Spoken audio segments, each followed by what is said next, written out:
How is it that I am consciousness, I understand my real nature is consciousness, but there are so many other minds, and they also must be of consciousness, and they are all different minds, so they must be different consciousness. Aha, there. Just because they are different minds does not mean they are different consciousnesses. Why do we feel they are different from us? People are different from us. Identified the moment we think we are the body, then truly every other body is different from me. I can see, count them, they're different. The moment I identify with the mind, truly every other mind is different from me. And because, see, their personal histories are different, their thoughts are different, their emotions are different, their opinions are different. Clearly those are minds and they're different from me. But not body, not mind, consciousness only. Consciousness only. How is it different in different bodies and minds? Yet Advaita Vedanta reverses that question. Advaita Vedanta asks, why would you think it is different? The reason why we think, we have an instinctive feeling, the mind feels that there must be different consciousnesses. Prove that there is one consciousness. Advaita Vedanta reply to that question will be another question. Why do you think they are different consciousnesses? There is a clear reason to think they are different bodies. There is a clear reason to think different minds. But if you understand what consciousness is beyond body and mind, why would you think there are different consciousnesses? The reason we think that there are different consciousnesses, it feels like that. It feels like that because there is this lingering identification with body-mind. We are rooted in body-mind. See, that's the difficulty of Advaita Vedanta. One must be honest about it.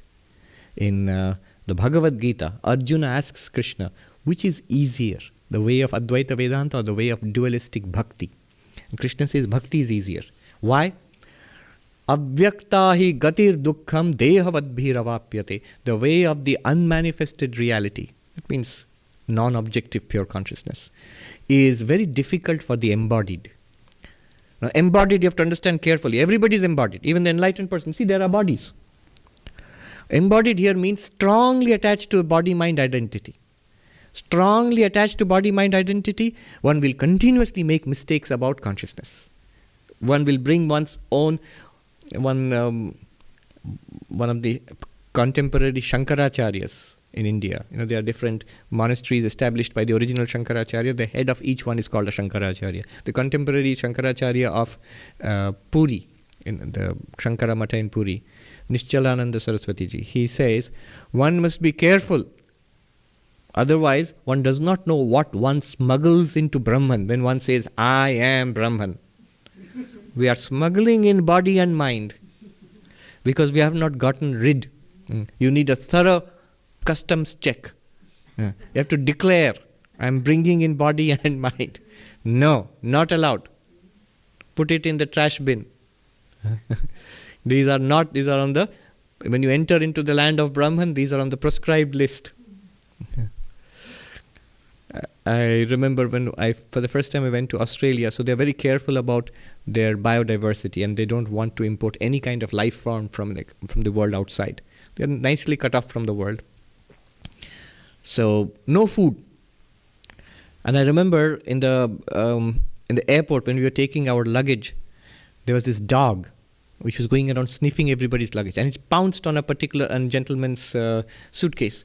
And the police officer asked the gentleman that, do you have any food in the suitcase? And the gentleman said, no. And then they opened it and they found an apple. And the policeman is like it was some kind of radioactive waste or something. Immediately with gloves and a thick plastic packet, they put the apple inside and tossed it into a bin and issued a stern warning. Never do it again. You'll be fined heavily. The man said, I just forgotten there was this apple. I totally forgotten. I didn't know that I was carrying a food item. Exactly like that. We are carrying non-Brahman items into Brahman.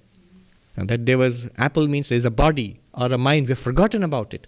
I think I am Brahman.